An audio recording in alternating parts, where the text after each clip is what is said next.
Slide slide दिसतायत का सगळ्यांना? Yes sir. हा. आता मागच्या वेळेला जे मागच्या अर्ध्या तासापूर्वी जे लोक होते त्यांना हे परत रिपिटेशन होणार आहे ऍक्च्युली. हे आपण आता याच्यासाठी घेतोय की ज्यांना जॉईनच नाही होता आलं मागच्या वेळेला, तर जॉईन किती लोक रिपीट झालेत त्यांना ते परत रिपिटेशन होणार आहे. पण तुमचे प्रश्न राहिले असतील तर तुम्ही प्रश्न मात्र लगेच टाकायला सुरुवात करा. मग मी आधी प्रश्नांची उत्तरं पण घेईन, जी तुम्ही चॅटबॉक्समध्ये प्रश्न टाका, मग मी ते प्रश्न घेतो. आता आपल्याला नीट what we are going to do here, we actually यहाँ पे हम ऐसे करने वाले कि ये प्रोसेस की जो मालूम होना जरूरी है वो पॉइंट्स ले लेंगे। कि शेड्यूल ऑफ सिलेक्शन प्रोसेस की डिक्लेरेशन रिजल्ट हो गया हमारा, अभी ऑनलाइन रजिस्ट्रेशन होने वाला है। ऑनलाइन रजिस्ट्रेशन कब करना है? तो 22 तारीख से करना है हमें। और उसके पहले सीट मैट्रिक्स आएगा। सीट मैट्रिक्स का मतलब क्या है कि कौन से कॉलेज को, कौन से कैटेगरी को कितना सीट है, वो सब आएगा। फिर publication of provisional merit list आएगी। मतलब वो कब आएगी? जब आपको, आप वो फॉर्म भरते समय आप फॉर्म भरेंगे, उसके बाद में उसका डिपॉजिट भरेंगे, काउंसलिंग चार्जेस भरेंगे, चॉइस फिलिंग करेंगे, चॉइस लॉक करेंगे, तो उसके बाद में publication of provisional merit list आएगी। तो पहले प्रोविजनल मेरिट लिस्ट आती है और फिर फाइनल मेरिट लिस्ट आती है। तो ये एक्चुअली ऑल इंडिया का सिस्टम है कि जिसमें इवनिंग को प्रोविजनल मेरिट लिस्ट आएगी और अगले दिन 10 बजे फाइनल मेरिट लिस्ट आएगी। अगर किसी को ऑब्जेक्शन लेना है तो वो ले सकते हैं उसमें। तो ऑनलाइन प्रेफरेंसेस फॉर्म भरना ये जरूरी बात है। हमने बहुत बार ये बोला है कि चॉइसेस भरते समय आप क्वालिटी वाइज भरो। मतलब पहले ऑल गवर्नमेंट कॉलेजेस एमबीबीएस के, फिर ऑल आपको अगर डीम जाना है तो डीम कॉलेजेस एमबीबीएस के, फिर बाद में बीडीएस के, गवर्नमेंट बीडीएस के डीम। ऐसे करना जरूरी है अगर बीडीएस भी जाना है तो।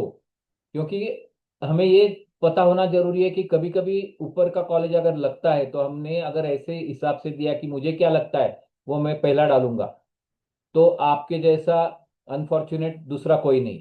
क्योंकि आपको ये समझना जरूरी है कि क्वालिटी वाइज देना बहुत जरूरी है। तो क्वालिटी वाइज अपने चॉइस फिलिंग करना बहुत जरूरी बात है। तो ये एकदम इम्पोर्टेंट बात है कि फिर कॉलेज में अंतिम तारीख होगी। एक्चुअली सेकंड राउंड के बाद में 1 सितंबर को कॉलेज शुरू होने वाला है। तो ये बात ध्यान में रखो कि वहां पे लिखा हुआ है कि 1 सितंबर को कॉलेज शुरू होने वाला है। और फिर सिलेक्टेड कैंडिडेट का सेकंड राउंड आएगा, थर्ड।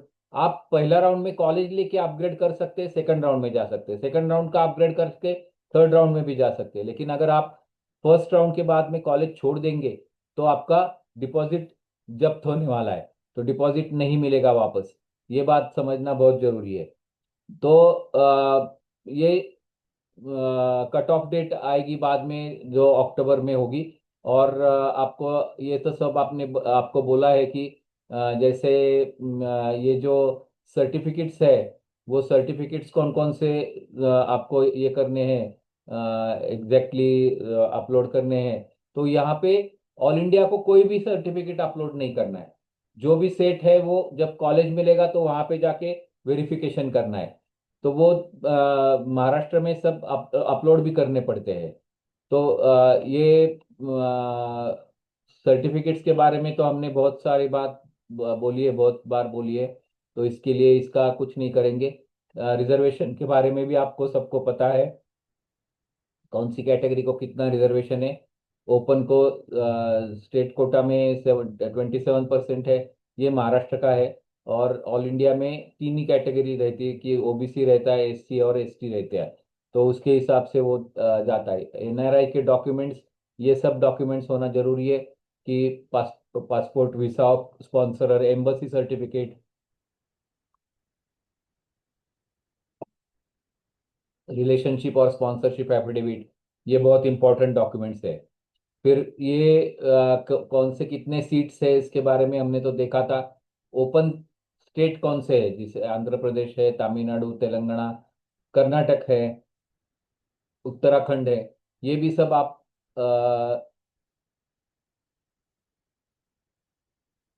ये कर सकते हैं। तो एक्चुअली ये इम्पोर्टेंट बात है कि आपको ये सब समझना बहुत जरूरी है। और टोटल मेडिकल सीट्स जो है वो बहुत ज़्यादा है, 1,46,278 है। और टोटल डीम के भी सीट्स इतने भी ज़्यादा है कि 10,000 से भी ज़्यादा है। तो यहाँ पे एक बात समझना जरूरी है कि डीम जिनको जाना है उन्होंने पहले ही राउंड में लेना जरूरी है, या बीडीएस हो या एमबीबीएस हो, तो वो अच्छा उनको चांसेस रहते हैं। और लेके फिर अपग्रेड आप कर सकते हैं, उसमें कुछ प्रॉब्लम नहीं है। फिर ये फ्री एग्जिट कब माना जाता है? जब आपको पहले राउंड में कॉलेज मिला और आप ज्वाइन नहीं हो गए, तो ये फ्री एग्जिट माना जाएगा। अरे इकडे माझं वीडियो चालू नहीं है इसका। हाँ, बघ ना, फोटो आला. हम्म. वरतून फक्त. हम्म.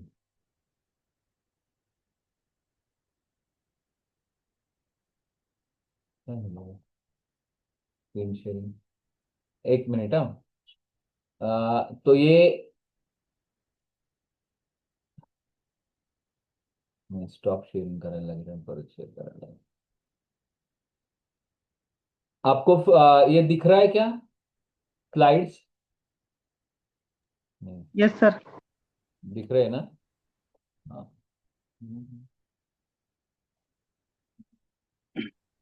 सर ते फुल स्क्रीन दिसत नाहीये. नाही दिसत आहे का? एक मिनिट, स्टॉप शेअरिंग करून आणि परत एकदा शेअरिंग करतो मी.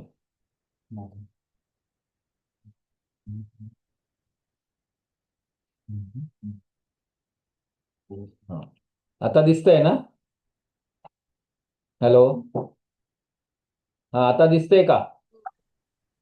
येस दिसतंय सर। सर. हा. हो सर दिसते। हा. तो आता इथे फ्री एक्झिटच्या बाबतीत आपण पाहिलं.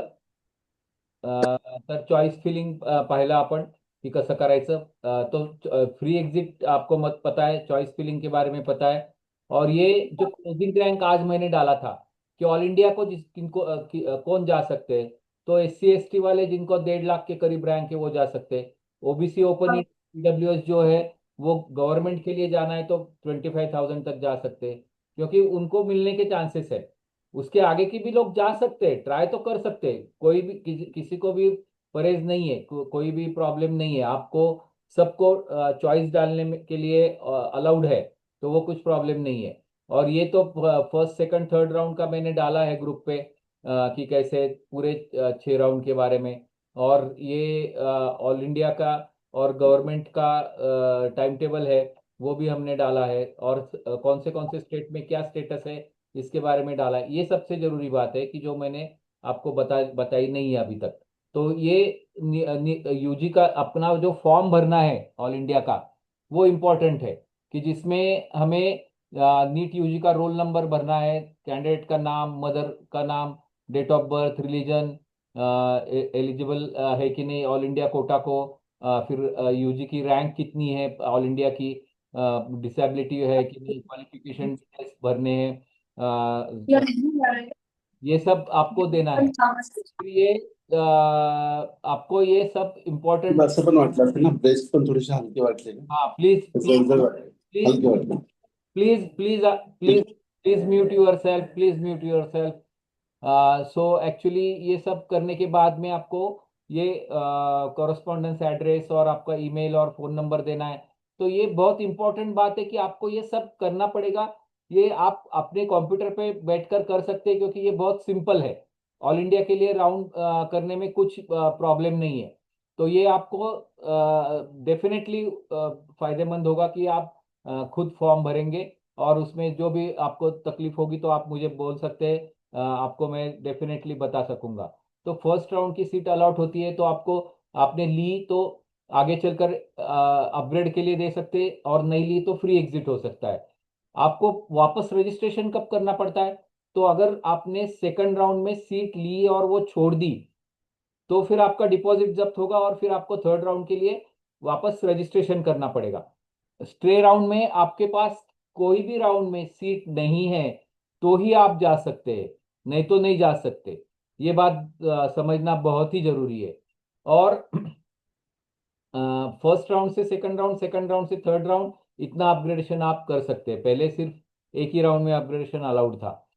तो ये रजिस्ट्रेशन के बारे में, काउंसलिंग के बारे में मैंने अभी बता दिया आपको कि ये एमसीसी के साइट पे रहेगा। आपको लैपटॉप यूज करने के लिए बोला है, मोबाइल पे मत करो। और अगर इंटरनेट एक्सप्लोरर है या क्रोम है तो उसके हिसाब से करो। तो choice filling process to avoid any technical complication, कि क्या यूज करना है वो भी उन्होंने दिया है। So qualified eligible candidates are required to register on the MCC website and participate in the counselling process. इसमें आपको मैंने परसों एक भेजा था, पार्टिसिपेटिंग इंस्टीट्यूट। तो वैसे ही अभी ये साल का भी आएगा। तो वो पार्टिसिपेटिंग इंस्टीट्यूट में जाके आप पूरा ब्यौरा ले सकते हैं। पूरा सब आपको समझ में आएगा कि हर कॉलेज में फीस कितनी है, हॉस्टल फीस कितनी है, क्या है वो सब। और उसमें कुछ अगर आपको प्रॉब्लम है तो मैं आपको मदद के लिए हूँ वहाँ पे। तो राउंड वन में ये पहले क्या करेंगे हम कि मेन काउंसलिंग रजिस्ट्रेशन रहेगा, non non refundable registration fee और रिफंडेबल सिक्योरिटी डिपॉजिट रहेगा। फिर एक्सरसाइज ऑफ चॉइसेस लगे, locking of choices. All India में क्या होता है कि चॉइसेस लॉकिंग के लिए आपको मतलब ऑटो लॉक भी हो जाते, लेकिन महाराष्ट्र में आपको चॉइस लॉक करने पड़ते हैं। अगर आपने चॉइस लॉक नहीं किए तो आपका क्रम बदल सकता है। ये बहुत जरूरी बात है समझना।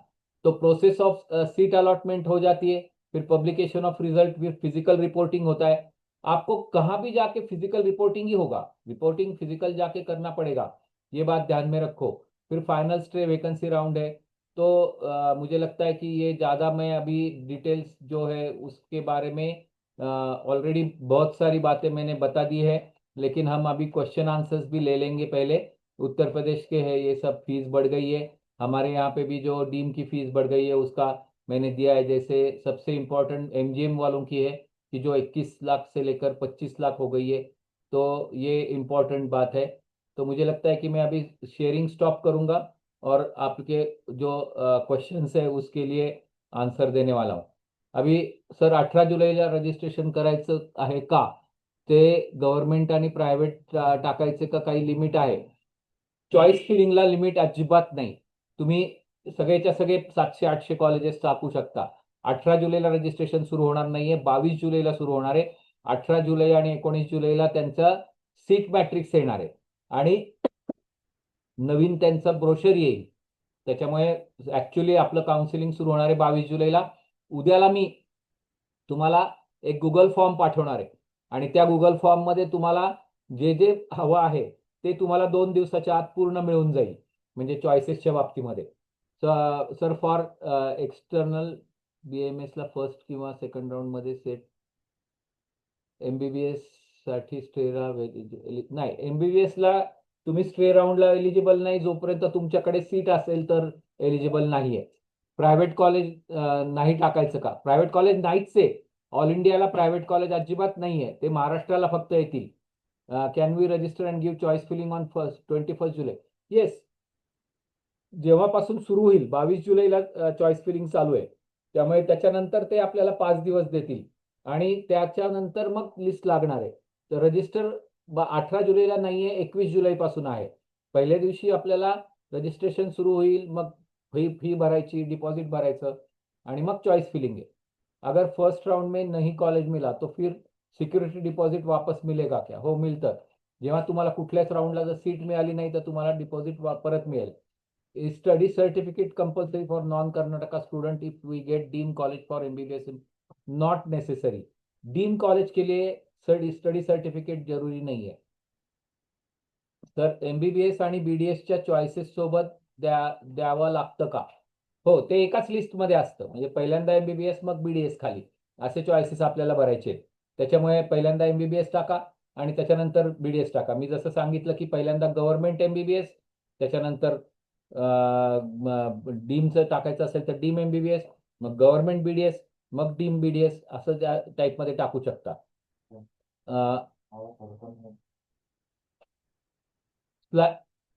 स्लाइड शो फुल स्क्रीन नव्हता, ठीक आहे, तो मागच्या वेळेला होता।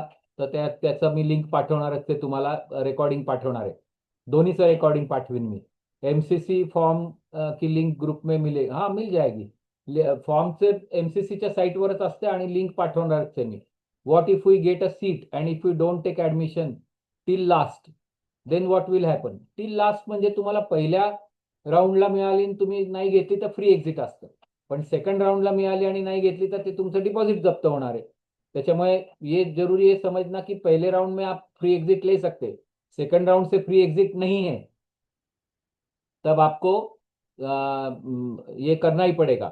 तो if college is allotted through AIQ, can we still take part in state counselling? Yes, till third round you can take part in both counselling, all India as well as state. But third round में आपको जो seat मिलेगी वो लेनी पड़ती है, compulsory लेनी पड़ती है. आपको अलाउड नहीं है स्ट्रे वैकेंसी राउंड में जाने के लिए. Third round is your final round. So उसमें आपको अगर इसका ऑल इंडिया का सीट मिलता है और फिर महाराष्ट्र में भी मिलता है तो आप महाराष्ट्र का चूज कर सकते हैं, वो कुछ प्रॉब्लम नहीं रहता है. Provisional and final merit list में क्या डिफरेंस है? कुछ डिफरेंस तो रहता नहीं है, लेकिन वो इसलिए रहता है कि किसी को अगर ऑब्जेक्शन लेना है तो इसलिए वो शाम को प्रोविजनल लिस्ट आता है और सुबह 10 बजे फाइनल मेरिट लिस्ट आता है. ये हर साल का उनका रहता है प्रोसीजर. R1 के बाद फ्री एग्जिट लेने के बाद बाद में राउंड 2 में वापस न्यू रजिस्ट्रेशन नहीं लगता है, डिपॉजिट भी नहीं लगता है, क्योंकि वो फ्री एग्जिट है. तो फ्री एग्जिट को ये कुछ नहीं लगता, वो कुछ टेंशन लेने की जरूरत नहीं है. लेकिन अगर आप सेकंड राउंड में कॉलेज मिलने के बाद में छोड़ देते तो आपको थर्ड राउंड में जाने के लिए वापस फीस भरनी पड़ेगी, वापस डिपॉजिट भरना पड़ेगा. तो ये बात ध्यान में रखो. फर्स्ट राउंड में आप छोड़ेंगे तो कुछ नहीं होगा. राउंड फर्स्ट में डेफिनेटली कुछ तो मिलेगा ना सर, अगर हम बहुत सारी चॉइसेस डाल दे तो.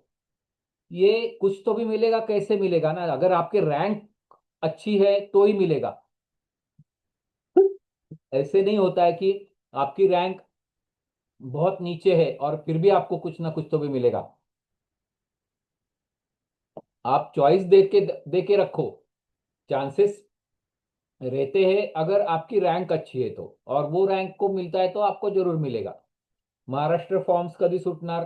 साधारणतः महाराष्ट्राचे फॉर्म्स 30 जुलै त्यांनी सांगितलंय. बहुतेक लास्ट वीकला सुरुवात होईल आणि मग चॉईस फिलिंग वगैरे 30 जुलै नंतर असेल. आपण महाराष्ट्राचं स्टेट मेरिट रँक आल्यानंतर कोणते 5 कॉलेजेस तुम्हाला मिळू शकतात हे प्रत्येकाला देणार आहे. सर स्कोर कमी आहे तरी चॉईसेस क्वालिटीचे टाकणार आहे, तर मग कॉलेज भेटणार का कुठल्या तरी? हे सर्वात महत्वाची गोष्ट लक्षात ठेवा की तुम्ही स्कोर कमी आहे, रँक कमी आहे म्हणून तुम्हाला मिळणारं कॉलेज टाकलं, म्हणून ते तुम्हाला ते पहिलं टाकलंय म्हणून तुम्हाला ते मिळणार आहे, हे अजिबात नाही. हे तुम्हाला बिलकुल डोक्यातून काढून टाका. तुम्हाला कॉलेज कसं मिळतं तर कॉलेज तुम्ही क्वालिटी वाईज टाकलं आणि समजा तुमचं स्वतःचं आवडणारं कॉलेज तुम्हाला जे मिळणारं कॉलेज आहे ते समजा 60व्या नंबरला आहे, तर आपल्याला काही फरक पडत नाही ना की पहिले पहिले 59 नाही मिळाले तर नाही मिळाले. पण चुकून जर आपल्याला एखादं वरचं 54व्या नंबरचं कॉलेज चांगलं आहे आणि आपण ते आधी नाही टाकलं आणि आपण त्याच्याऐवजी काय केलं की 60व्या नंबरचं कॉलेज पहिल्यांदा टाकलं, 54वं त्याच्या खाली टाकलं, तर ते आपल्याला कधीच मिळणार नाही. त्याच्यामुळे हे खूप महत्वाची गोष्ट लक्षात ठेवा की क्वालिटी वाईजच चॉईसेस टाकले पाहिजे. मी तुम्हाला क्वालिटी वाईज देणार आहे. तुम्ही त्याच्यामध्ये जर बदल करायचा असेल, डिस्टन्स वाईज करायचा असेल, फीज वाईज करायचा असेल, तर ते तुम्ही करून मला परत पाठवले पाहिजे आणि फायनल चॉईसेस केले पाहिजे. तर हे आपल्याला प्रोसेस पुढच्या 2-4 दिवसामध्ये होणार आहे, त्यामुळे तो काही प्रॉब्लेम नाही. पण आपल्याला ऍक्च्युली खरं तर सीट मॅट्रिक्स आल्यानंतर हे करायला पाहिजे, पण सीट मॅट्रिक्स आपल्याकडे 18 जुलैला येणार आहे. त्यामुळे त्याच्यानंतर आपण त्या गोष्टी काही काही पाहणार आहोत की त्याच्यात जर काही ऍड झाले तर मग मी सांगेन तुम्हाला की हे किती नंबरला टाकायचं, कारण नवीन कॉलेजेस पण येऊ शकतात ना आणि त्यांचे सीट्स पण वाढू शकतात. तर त्याच्यामुळे आपण त्याच्यात चेंजेस जे होतील ते चेंजेस आपण 18-19 जुलैला जे काही आपल्याला चेंजेस दिसतील तर त्या चेंजेस प्रमाणे आपण कसं पुढे जायचं हे मी तुम्हाला नक्की सांगेन.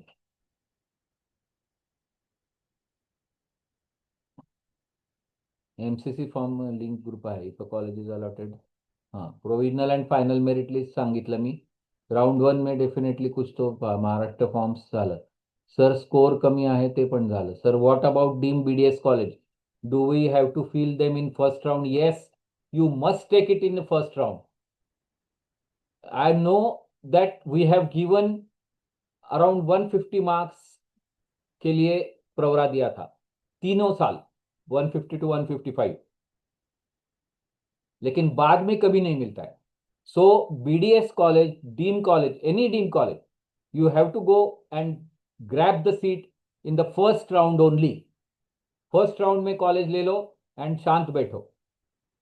फिजियोथेरेपी के लिए रजिस्ट्रेशन करना है, लेकिन वो महाराष्ट्र के समय, अभी नहीं. After getting seat in second round, if we want to upgrade, do we have to register again for the third round? नहीं. आप अगर अपग्रेड कर रहे हैं तो कुछ प्रॉब्लम नहीं है, लेकिन अगर आप छोड़ के वापस आना चाहते हैं तो फिर आपको रजिस्ट्रेशन वापस करना पड़ेगा.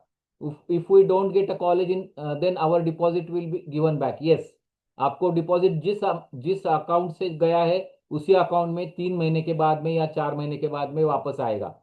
सर, अगर पहले 3 राउंड में कॉलेज नहीं मिलता है तो फोर्थ राउंड में चांसेस रहते हैं क्या?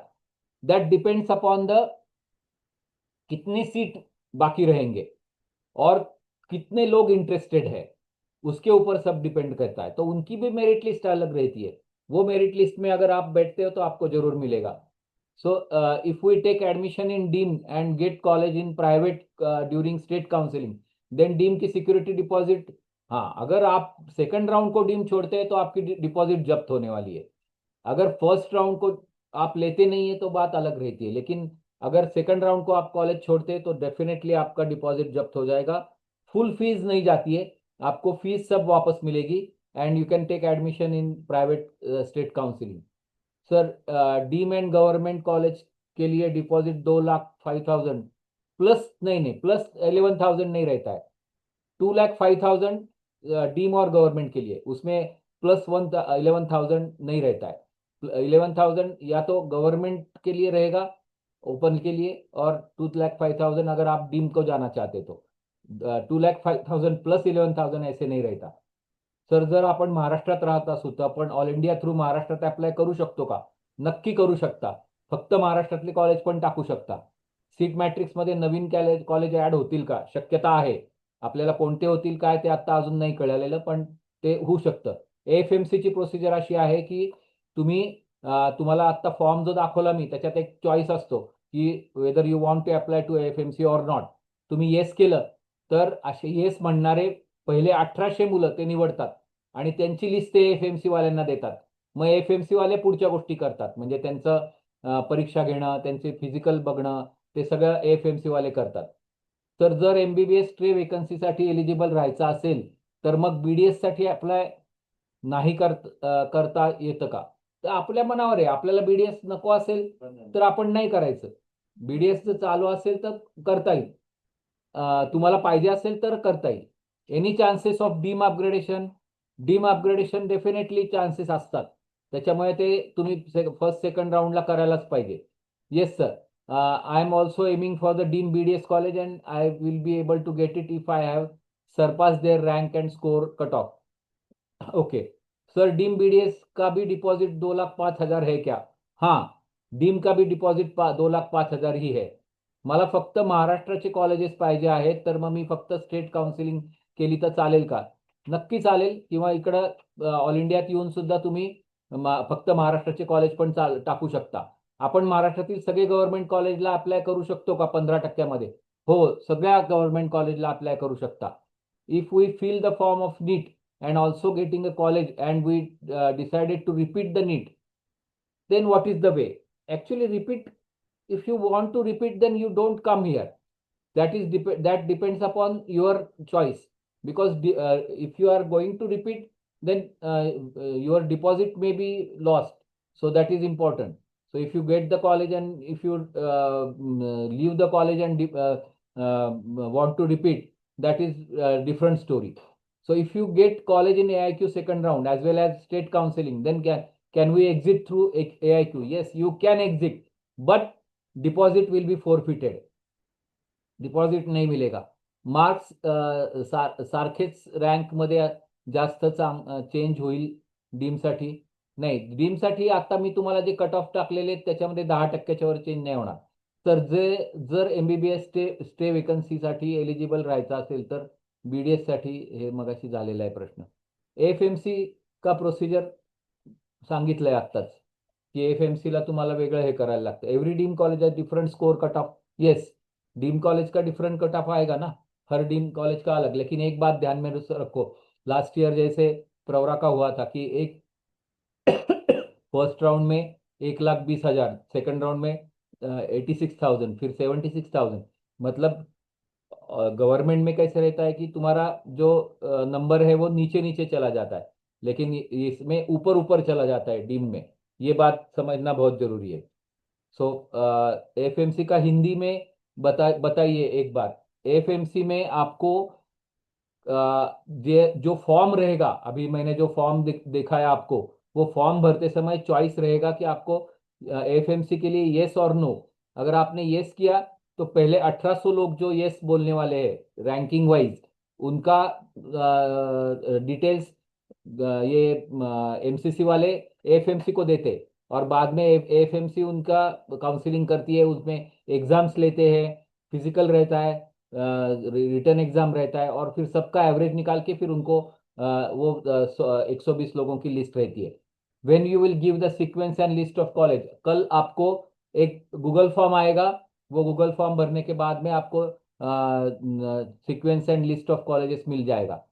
सर कम मार्क्स स्कोर है और MBBS BDS डिपॉजिट भरा और नंबर नहीं लगा तो प्लान बी कर सकते हैं क्या, और डिपॉजिट रिटर्न मिलेगा क्या? डेफिनेटली मिलेगा. अगर आपको कोई भी कॉलेज नहीं मिलता है तो डेफिनेटली मिलेगा. डीम कॉलेज के AIQ रैंक में कितना डिफरेंस रह सकता है? AIQ रैंक में डिफरेंस नहीं रहता है, मार्क्स में डिफरेंस रहेगा. मार्क्स 120 मार्क्स से कम होगा, लेकिन रैंक में डिफरेंस नहीं रहता है. रैंक जो रहता है वो करीबन 10% के करीब वही सेम रहता है. तो रैंक और मार्क में गलती मत करो.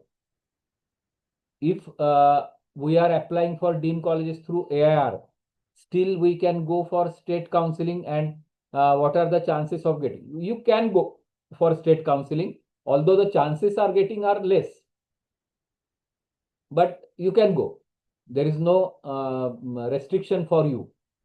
Okay. So I think I have answered almost all. हाँ सर, अगर BDS मिल रहा है सेकंड राउंड में पर MBBS चाहिए तो क्या करना पड़ेगा? आपके रैंक को मिलता है तो आपको मिलेगा, नहीं तो नहीं मिलेगा. फिर BDS मिलेगा तो BDS करना है तो ले लो, नहीं करना है तो एक इनका MCC का एक ये आता है, डेट आता है कि you can resign the college with forfeit of deposit. मतलब आपका डिपॉजिट जब्त हो जाएगा लेकिन बाकी नुकसान नहीं होगा. तो ये आप कर सकते हैं. तो वो आएगा आपको नोटिस अराउंड थर्ड राउंड के करीब कि जिनको नहीं करना है उनके लिए आप रिझाईन कर सकते. NRI कन्व्हर्जन वेळेत केलं नाही तर डायरेक्ट NRI मध्ये फॉर्म भरू शकतो का? नाही करू शकत, कारण नंतर ऍडमिशन मिळाल्यानंतर तुम्हाला NRI डॉक्युमेंट दाखवावे लागतील. ते जर तुम्ही नाही दाखवू शकलात तर तुम्हाला तुमची ऍडमिशन कॅन्सल होईल. त्यामुळे NRI कन्व्हर्जन तुम्ही कुठल्याही राऊंडला करू शकता. पहिल्या राऊंडला तुमचे जर पेपर तयार नसतील तर दुसऱ्या राऊंडला तुम्ही तयार करून पहिल्या राऊंडला तुम्ही NRI म्हणून नका जाऊ, मॅनेजमेंट कोटा टाका आणि नंतरच्या राऊंडला तुम्ही NRI कोटा टाका, काही प्रॉब्लेम नाही. Student who want to repeat but still applies, then he will definitely lose the deposit. Yes, if it is second round or third round, he can repeat, means actually lost the deposit if he is getting some seat on in the second round or third round. ये बात actually ये what is important is that if they want to repeat, they can go for first round. You can withdraw your waiting number. We are going to have some software also. If it is ready, then we can tell you. Otherwise, we can tell you how manually waiting number can be drawn, and then you can come to know whether with your waiting number whether you are going to get in second or third round or not. So पहले round में maximum choice दे दो, जितने हो सकते हैं उतने choice दे दो, क्योंकि उसमें आपको समझ में आएगा कि आप कहाँ पे हो. ये बहुत इंपॉर्टेंट है. एग्जिट में फोरफिट हो जाता है डिपॉजिट, पर अपग्रेडेशन में नहीं. Yes, correct. सेकंड राउंड में एग्जिट लिया तो डिपॉझिट चला जाएगा, लेकिन अगर अपग्रेडेशन लिया तो नाही चला जाएगा. डीमला सेकंड राऊंडला चॉईस फिलिंग केले नाही आणि स्टेट काउन्सिलिंगसाठी गेलं चालतं, काहीच प्रॉब्लेम नाही आहे त्याच्यामध्ये, त्याच्यात काहीच हरकत नाही आहे, तसंही चालू शकतं. If we get a seat and don't want to take, then will it affect state counselling? No. State counselling तुमच्या त्या पद्धतीने चालणार आहे जे SML नंबर तुम्हाला येतील आणि त्याच्याप्रमाणेच ते जाणार आहे. If we leave seat in third round, will we be banned from counseling? No. Third round, you are not going to ban. But if you leave the seat in mop-up round or stray round, then you will be banned for next year. Means you cannot give NEET exam also for the next year. That is a very important point. That's why. And third round, if you take seat and then leave the seat, you are nowhere. That is your last chance. Maharashtra counseling will start around last week of July. Will you give deemed college choice filling from your side according to our rank and score? Yes, we are going to give that, but not according to rank and score. We are going to give it according to the quality. You can change that according to the deem क्या fees के बाद में, distance के बाद में, वो आप change करके मेरे से वापस बात करके फाइनल कर सकते हैं. हाँ, बैन बैन नीट बैन कब कर सकते? When it is there actually, whenever in the stray vacancy round, if you take the seat and leave the seat कि आप नहीं, अभी मुझे नहीं चाहिए ये सीट स्ट्रे वैकेंसी की, तो आपको अगले साल नीट की एग्जाम देने के लिए अलाउड नहीं है. You are ban for next year also. आपको थर्ड राउंड तक ही विचार करना है. थर्ड राउंड के बाद में भी आपको, थर्ड राउंड को भी आपको सीट आप नहीं छोड़ सकते. थर्ड राउंड को सीट छोड़ दिया तो आपको अगले साल नीट दे सकते, लेकिन डिपॉजिट जब्त हो जाएगा और कॉलेज कोई भी हाथ में नहीं लगेगा, क्योंकि आप एलिजिबल नहीं हो अगले राउंड के लिए. दूसरे कॉलेज में अपग्रेड किया तो पहले कॉलेज का डिपॉजिट रिफंड हो जाता है. पहले डिपॉजिट तो आपको अलग है, वो तो 2 लाख डिपॉजिट है, वो तो आपको मिल जाएगा. पहले कॉलेज का जो भी फीस है वो सब आपको रिफंड मिलेगा, और फिर वो लेके आपको अलग DD बना के जाना है. ये बात ध्यान में रखो कि अगर आपको पहला कॉलेज समझो भारतीय विद्यापीठ मिला और वो 26 लाख का कॉलेज है, और दूसरा कॉलेज आपको जाना है प्रवरा में मिला, तो आपको 1 हफ्ते के अंदर आपके पास उतने पैसे चाहिए कि जहां से 26 लाख रुपए वहां पे आपको वो DD वापस मिलेंगे. लेकिन यहाँ पे जाने के लिए DD तब तक प्रॉब्लम आएगा कि, क्योंकि वहां पे जाने के बाद में प्रवरा में तो आपको 19 लाख का DD देना ही पड़ेगा. तो वो दोनों पैसे आपके अकाउंट में होने चाहिए, क्योंकि वो DD ही लेते हैं, दूसरे कोई रास्ता नहीं रहता है. और ये पहला DD का अगर बैंक में जमा हो गया तो अच्छी बात है, 4 दिन के अंदर या 3 दिन के अंदर. नहीं जमा हो गया तो आपको वो प्रॉब्लम आ सकता है. Will you inform about upgradation of fees of private colleges? Upgradation of fees जितना हुआ है उतना हमने दिया है, जो डीम का. प्राइवेट का तो अभी तक, महाराष्ट्र का जब होगा तब देंगे. IQ admission for private medical colleges हम जब महाराष्ट्र की बात करेंगे तब बोलेंगे. Will you inform about fees of private college in Maharashtra? Maharashtra का अभी आज नहीं है, आप महाराष्ट्र के समय में हम बोलेंगे. Can we opt for MBBS counselling for from MCC and only BMS counselling from state counselling? That is up to you. ये आपके ऊपर है पूरा. आपको जो भी करना है आप कर सकते हैं. आप 1 कॉलेज दे सकते हैं, 1000 कॉलेज दे सकते हैं, आपको लिमिटेशन कुछ नहीं है. और कौन सा स्ट्रीम लेना है वो भी आपकी मर्जी है. तो मुझे लगता है कि अभी एक 2-3 मिनट में मीटिंग शायद खत्म होने वाली है. तो जो भी आपके प्रॉब्लम हो गए आप मुझे फ़ोन कॉल कर सकते हैं या फिर मैसेज कर सकते हैं. तो हम आज और कल में आपके पूरे डिफिकल्टी जो भी रहेंगे वो पूरे सॉल्व कर दो, और आपको चॉइसेस भी हम देंगे. Can we give choices in alternate manner? Yes, you can give. First MBBS, second BDS, वो तो आपकी मर्जी है. लेकिन ऐसे करने से फायदा कुछ नहीं है ना. आपको MBBS जाना है तो MBBS पहले दे दो, ये जरूरी है ना. As the deposit is not there in the state. Yes, state counselling में BDS नहीं होगा क्या? होगा ना. स्टेट काउंसलिंग में प्राइवेट BDS कॉलेज रहेंगे और गवर्नमेंट के 4 पहले रहते थे. अभी आज ये साल एक और नया ऐड हो गया है, वो 50 सीट का जलगांव का कॉलेज. तो 5 BDS के कॉलेजेस गवर्नमेंट के रहेंगे. डिपॉजिट कितना होता है गवर्नमेंट MBBS के लिए? गवर्नमेंट MBBS के लिए ओपन के लिए 11,000, मतलब 10,000 डिपॉजिट, 1,000 फीस रहेगी. और कैटेगरी के लिए 5,000 डिपॉझिट और 500 रुपये फी रहेगी. डीम टू सेकंड राऊंड का चॉईस फिलिंग नाही केलं तर डिपॉझिट परत मिळतं का? हो, मिळतं. What if we get BAMS in the state and don't take college, what is sequence? कुछ नहीं है. अगर यहाँ पे लेते नहीं है तो पहले राउंड में तो कुछ प्रॉब्लम ही नहीं है, लेकिन BAMS का राउंड शुरू होने में बहुत टाइम आहे. नगर गव्हर्नमेंट ऍड नाही झालं का? ते आपल्याला जेव्हा महाराष्ट्राचं ब्रोशर येईल त्याच्यामध्ये कॉलेजची लिस्ट असते, त्याच्यामध्ये आपल्याला कळेल. Is it possible to go only for state counselling and not for all India? Yes, you can do that. की तुम्हाला जर जायचंच नाहीये महाराष्ट्राच्या शिवाय दुसरीकडे, आणि ऑल इंडियात काहीच टाकायचं नाहीये, ऑल इंडियात सुद्धा महाराष्ट्राची आपण टाकू शकतो, पण ते तुम्हाला करायचंच नाहीये, तर तुम्ही नका करू. तुम्ही फक्त महाराष्ट्राला जा. आणि महाराष्ट्राला तुम्हाला 1,000 रुपये फी असते, आणि जर तुम्हाला IQ कोटा टाकायचा असेल तर 6,000 असते. आणि मग तिथे तुम्ही S Kota, IQ Kota, NRI Kota असे सगळे टाकू शकता.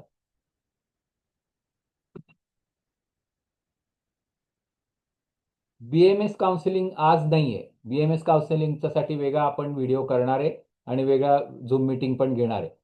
IQ कोटाचे बेनिफिट नाही असते ना.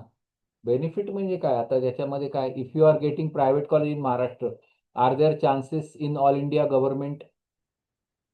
It doesn't depend on what you get in Maharashtra.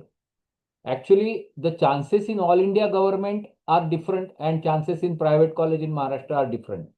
So it all depends upon the SML number in Maharashtra and all India rank in all India.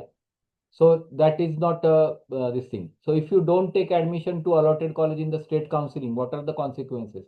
First round के लिए कोई कॉन्सिक्वेन्सेस नाही, free exit आहे. IQ Kota बद्दल सांगा ना थोडं सांगा. IQ कोटाला तीन पट फी असते. आता गव्हर्नमेंटनी रूल पण केलाय की 3 पटच्या पेक्षा जास्त नाही घ्यायची.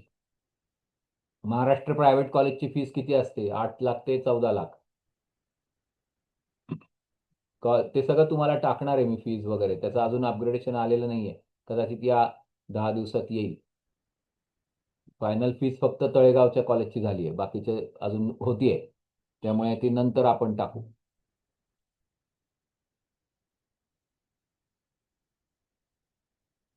ठीक आहे. आता काय जे असतील ते तुम्ही मला व्हॉट्सअपला मेसेज करा. उद्या सगळ्यांनी गुगल फॉर्म भरा, मग आम्ही तुम्हाला हे करू.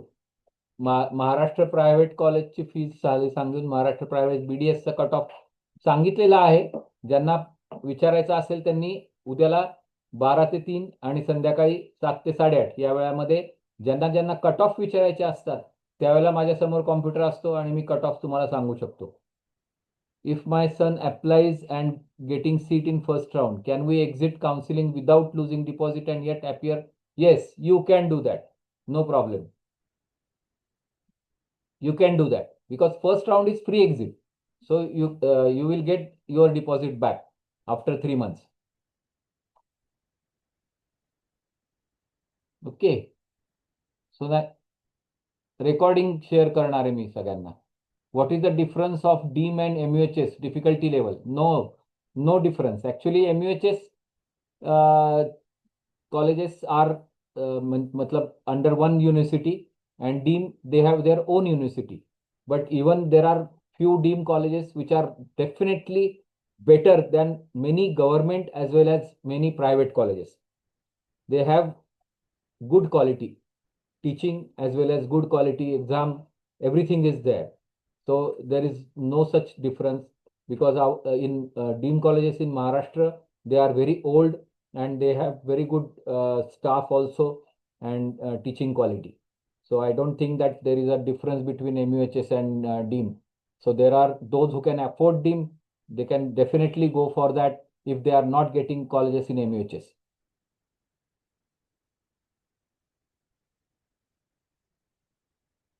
Okay. Now I think we will leave the meeting